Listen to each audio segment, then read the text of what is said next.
My name is Claire Dunmore, and I'm 31 years old. On the afternoon of my brother's wedding rehearsal dinner, the one I had paid for, every single centerpiece and cater appetizer and bottle of wine, my sister-in-law leaned across the table, smiled the way people do when they've already won, and said, "We've decided the wedding party is keeping to immediate family only. We just don't think you're the right fit for the bridesmaid role." My brother sat right next to her. He didn't say a word. He reached for the bread basket instead. I remember the sound of the restaurant very clearly in that moment. The low hum of other people's conversations, the clinking of glasses, someone laughing too loudly near the bar. Everything continued as if the floor hadn't just opened up beneath me. I didn't cry. I didn't make a scene. I picked up my water glass, took a slow sip, and nodded like she had just told me the soup was getting cold. That was the last moment I tried to make myself smaller to fit inside their lives. It didn't start with the wedding. That's what people always want to know. Where did it begin? And the honest answer is that I'm not sure there was a single beginning. It was more like a current. Slow, persistent, invisible until you're already being pulled under. Growing up in Columbus, Ohio, we were a middle-class family that kept everything looking fine on the outside. My father, Robert, worked in insurance. My mother, Diane, taught elementary school until her knees gave out in her late 50s. My older brother, Marcus, was the kind of person who moved through rooms like he expected them to rearrange themselves around him. Not cruel exactly, just certain that things would work out, certain that someone would handle the difficult parts, certain it turned out that the someone would be me. I was the responsible one. That was decided early, the way these things are decided in families. Not through conversation, but through repetition. Claire will figure it out. Claire is practical. Claire doesn't need much. After I graduated from Ohio State with a degree in accounting, I passed my CPA exam on the first attempt and took a job at a mid-sized firm in Columbus, making $62,000 a year. It wasn't glamorous, but it was solid, and I was proud of it in that quiet way. You're proud of things you earned without anyone cheering you on. Marcus, 3 years older than me, had bounced between jobs in his 20s with the ease of someone who knew there was a net below, sales positions that didn't last, a failed attempt at starting a landscaping business, a stint doing something in digital marketing that he could never quite explain when I asked. He moved back home at 27, just temporarily, and our parents let him use the second car and eat every meal at their table like none of this required acknowledgement. The first time I helped my parents financially, I was 24. My mother called on a Tuesday evening, her voice carrying that particular strain she reserved for the bad news she'd been holding all day. The property taxes were due, and they were short. Not devastatingly short, but short enough that the penalty would hurt. She didn't ask directly, Choli. She circled it the way she always did, explaining the situation, sighing, mentioning how tight things were since Dad's hours had been cut. I wrote a check for $1,400 the next morning. She called me her lifesaver. I remember thinking, that felt like an exaggeration. It wasn't. Over the next 4 years, the math would become something I tried not to add up. Utility bills during the winter when the heating costs spiked. The roof repair that insurance covered most of, but not all of. My father's car registration when his account ran dry. Groceries, quietly during months I knew were difficult. I never tracked it formally because tracking it would have made it real in a way I wasn't ready to face. Marcus was there for most of this, living mostly at home or nearby, consuming without contributing, and somehow this was treated as simply the way things were when I brought it up once, carefully, gently, framing it as a question more than an accusation. My mother's response was a sigh, and he's been going through a hard time, Claire. Not everyone finds their footing at the same pace. I didn't say what I wanted to say, which was that some of us don't have the option of losing our footing because someone has to be standing. Then Marcus met Jenna. Jenna was fine, in the way that some people are technically fine.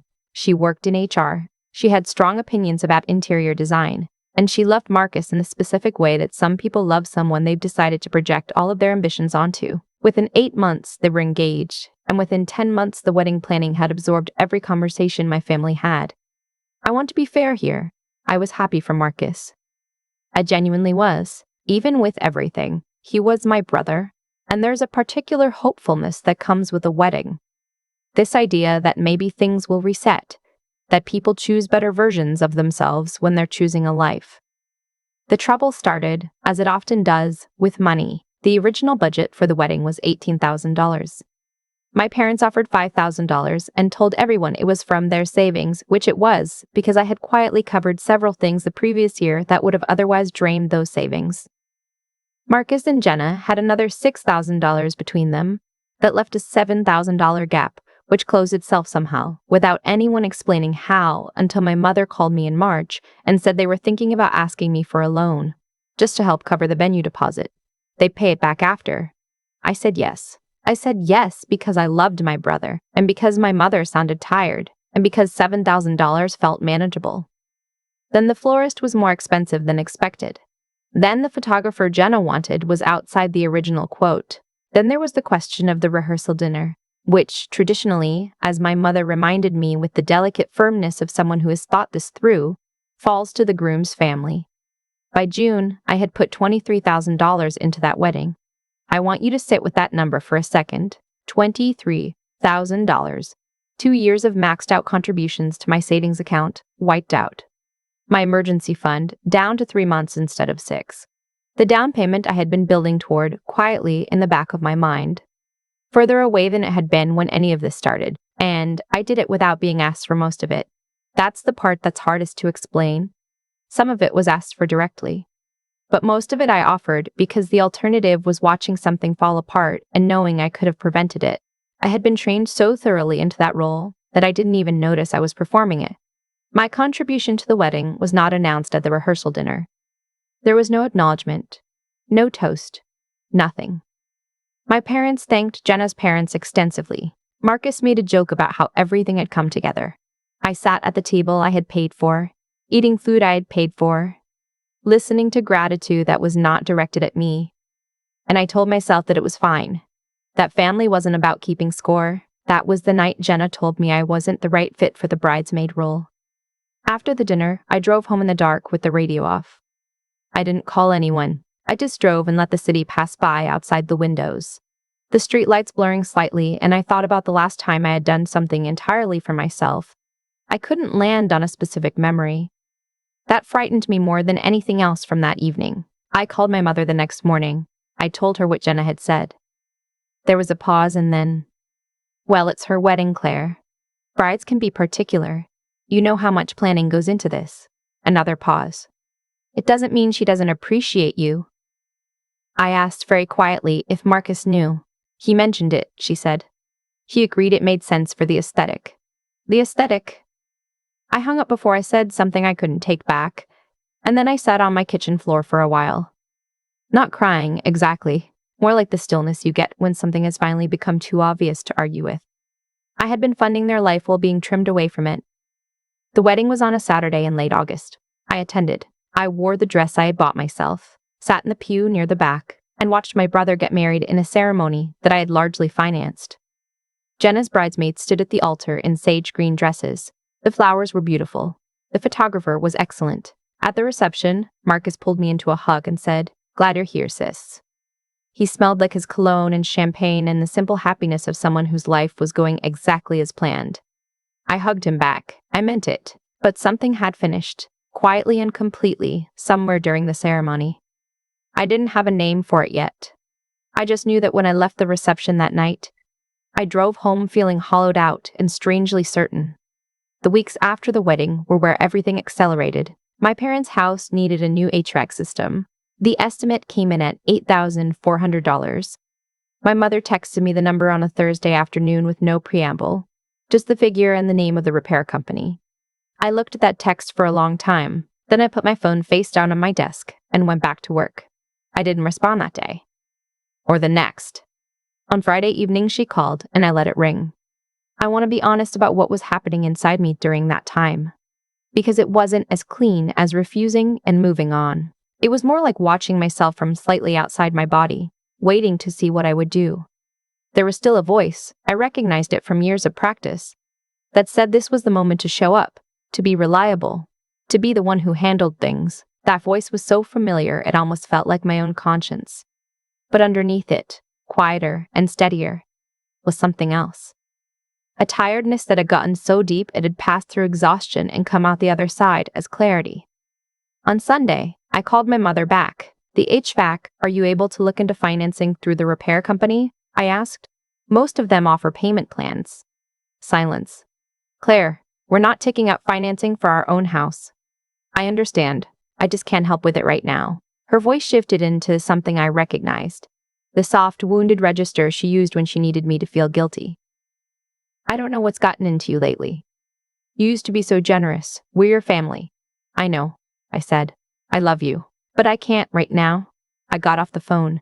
My hands were shaking, but I felt more present in my own body than I had in months. Over the following weeks, I started working with a financial advisor for the first time. I laid everything out, my income, my savings, what I had contributed over the past several years, my goals. She was quiet for a moment after I finished, and then she said, "You've been living below your means while covering other people's lives above theirs." It wasn't a judgment, just an observation. But I felt it land somewhere important. I began looking at apartments in Nashville. I had always wanted to live somewhere with more warmth, more movement, more sense that the city was alive in a way Columbus never quite felt to me. I had a colleague who had relocated there 2 years earlier and said it was the best decision she'd ever made. I had filed that information away without expecting to use it.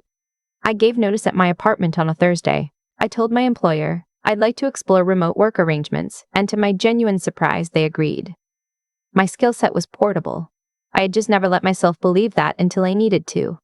I told my parents I was moving a week before I did it. My mother's response was a long phone call in which she covered a great deal of ground: my ingratitude, the difficulty of having a child who lived far away, how she hoped I wasn't making a decision I'd regret, a return to the HVAC issue, and finally, the suggestion that perhaps Jenna's comment at the rehearsal dinner had been taken out of context. I listened. I said I understood, and I said I was still moving. I didn't cancel their utilities or leave unpaid bills behind. I want to be clear about that, because I'm not interested in dramatizing what happened into something punitive. What I did was quieter and more complete.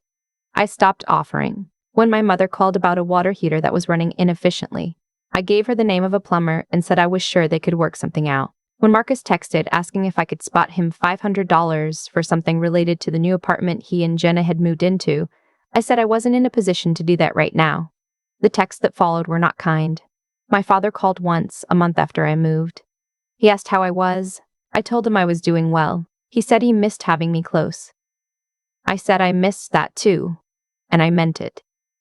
He sighed and said he hoped things wouldn't stay strange between us. I told him that I wasn't looking for things to be strange. I just couldn't be the same person I had been. He didn't quite understand what that meant, I don't think. But he didn't argue. Nashville in October is a different kind of beautiful than anything I grew up with. The light comes in low and golden in the evenings, and the city has a momentum to it, not frantic, but alive. I rented a one-bedroom apartment in East Nashville, a neighborhood full of old houses that had been renovated into something worth keeping. My apartment had tall windows and original hardwood floors and a small back porch where I could sit with coffee in the mornings and listen to the street waking up. I unpacked slowly, over the course of 2 weeks, in no particular hurry. I bought a bookshelf I had been wanting for 3 years and never purchased because I told myself I was saving. I cooked dinner for myself most nights and ate it without the low-grade tension of sharing a meal in a house where every comfortable moment felt borrowed.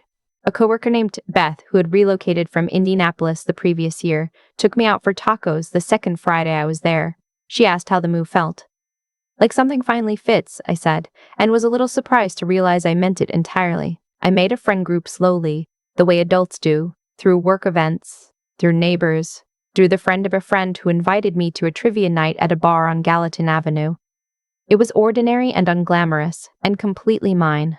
What I hadn't expected was to feel guilty at the moments when I wasn't feeling guilty.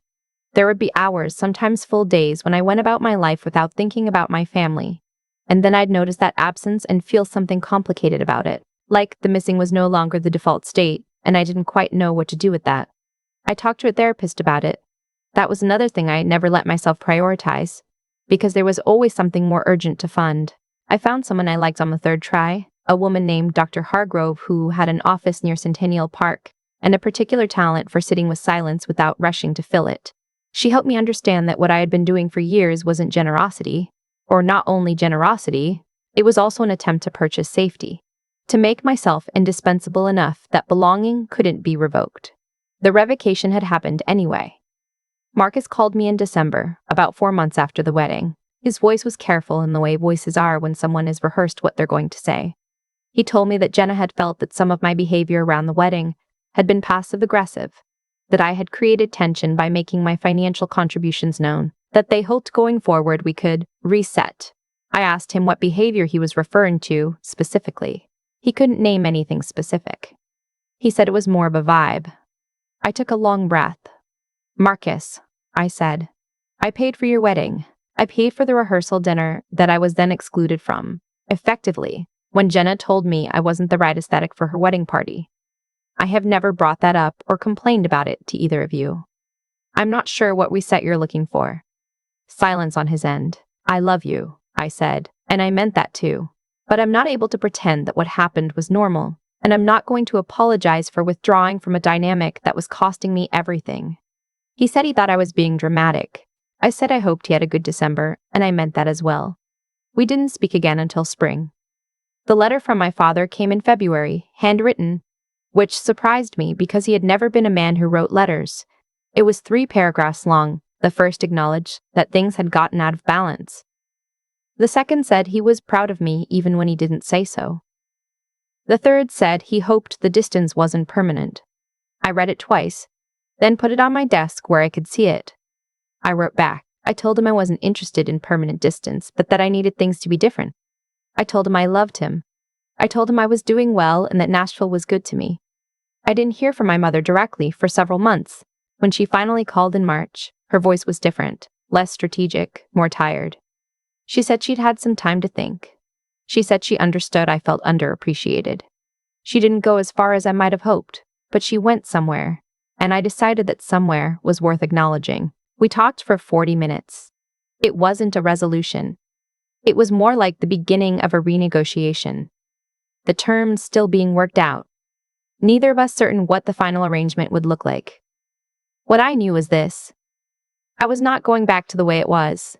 Not because I was punishing anyone, but because that version of me had been disappearing for years, a little at a time, and I had finally stopped the bleeding. By the following summer, I had rebuilt my savings to where they had been before the wedding. My financial advisor called it a strong recovery given the timeline. I called it an education with a high tuition. I bought a small oil painting at a craft fair in Germantown. A landscape, dark greens and warm gold. Something quiet. I hung it above my bookshelf in the living room. Every morning I walked past it on my way to make coffee, and I felt something I hadn't had a name for in a long time. Mine. Just mine. My brother and I found our way back to something, slowly, not what we'd had. I wasn't certain that version of us had ever been entirely real. But something more honest, and therefore sturdier. He came to Nashville once in the fall without Jenna, and we had dinner at a place I liked near the river. He didn't bring up money. I didn't bring up the wedding. We talked about his new job, a stable one he seemed to actually care about, and about a hiking trail I discovered east of the city, and about our father's crossword puzzle habit, which had apparently become serious. At the end of the night, standing on a sidewalk in the October air, he said, "I should have said something at the dinner." When Jenna said what she said, I nodded. "Yeah, I'm sorry I didn't." I looked at him for a moment, my older brother, who had always expected the floor to hold him and had been right often enough that he'd never had to think about what held the floor. He looked genuinely tired in a way that had nothing to do with the hour. "I know," I said, and I let it be enough. "The last thing I'll tell you is this. A few months ago I was sitting on my back porch on a Sunday morning with coffee and the newspaper, which I had started buying physically because I liked the ritual of it, and I noticed that I felt completely present. Not managing, not calculating, not wondering what was about to break and whether I'd be expected to fix it, just sitting, just quiet. It was such an ordinary moment. That's what still gets me about it. I had spent years and extraordinary effort trying to hold an ordinary life together for people who took it for granted. And it turned out that the ordinary life I'd been building toward was available to me the entire time. I just had to stop paying for everyone else's version of it first. I thought about calling someone to tell them. Then I decided not to. I just held the coffee cup with both hands and let the morning do what it does in Nashville in September, which is arrive warm and unhurried, like it has nowhere else to be. Family should be a place where you recover, not a place where you disappear. I learned that slowly. I learned it at cost. But I learned it. If you've ever been the person in your family that everyone leans on until you're not standing anymore, I want you to know, The ground is still there when you stop holding everyone up. It was always there. You just have to let yourself find it. I thought a lot about what made me finally stop. It wasn't the wedding. It wasn't even what Jenna said at that rehearsal dinner. Those things were just the moments where the pattern became too visible to keep pretending I hadn't noticed it. What actually stopped me was simpler and less dramatic than any of that. It was a Thursday afternoon, staring at my mother's text, just a dollar amount and a company name, no question mark, no please, and realizing that I felt nothing except tired. Not hurt, not angry, just tired in the way you get when something has gone on long enough that your body stops reacting and starts calculating the cost of continuing. That tiredness was information. I think a lot of us are taught to push through it, to treat exhaustion as a character flaw rather than a signal. But I've come to believe that the body keeps an honest ledger, even when the mind is still negotiating. Mine had been trying to tell me something for years. I just kept filing the message away. Here's what I understand now that I didn't then. The imbalance in my family wasn't an accident, and it wasn't cruelty exactly either. It was a structure that had been built slowly, one small accommodation at a time, until it looked permanent. I stepped into a role that was convenient for everyone around me, and every time I filled it without complaint, the role got a little more load-bearing. That's not unique to my family. It's one of the quietest ways that capable people get hollowed out, not through one dramatic demand, but through 1,000 reasonable-seeming ones. What I had to learn, at real cost, was that the capacity to carry something is not the same as the obligation to carry it. Those two things had gotten so tangled together in my mind that I couldn't see the difference for years. I thought being responsible meant being responsible for everyone. It took $23,000 and a seat in the back of my brother Marcus's wedding, a wedding I had largely written the check for. To understand that responsibility without reciprocity isn't virtue. It's just a slow way of disappearing. The cause and effect of my situation was this clean and this painful. I gave without conditions, so no conditions were ever set. I absorbed every shortfall without comment, so no one ever had to confront the shortfall. I made it easy to take from me, so taking became the default. That's not a judgment of my family as people. It's just what happens when a system goes unexamined long enough to become invisible. The intelligence it takes to survive that kind of dynamic isn't the kind that shows up on tests. It's the kind that asks hard questions about what you actually owe the people who love you and what love is even supposed to feel like from the inside. It asks whether the story you've been telling yourself about your own generosity is the whole story, or whether some part of it is fear wearing a more flattering name, and the discipline, the part that looks like courage from the outside, is just the willingness to sit with the discomfort of changing. To say no when every trained instinct says yes, to move to Nashville and buy the bookshelf and eat dinner alone, and let that be enough, even when the silence feels strange. I'm not entirely free of the old patterns. I notice them still, in smaller ways, in other relationships. The impulse to smooth things over, to absorb more than my share, to make myself useful before I make myself known. But I notice it now, and noticing is the beginning of choosing differently. Marcus and I found our way back to something real. My father's letter is still on my desk. My mother and I are still working out what honesty between us looks like. None of it is resolved, and I've made my peace with that. What I have resolved is this. I am not available to disappear again.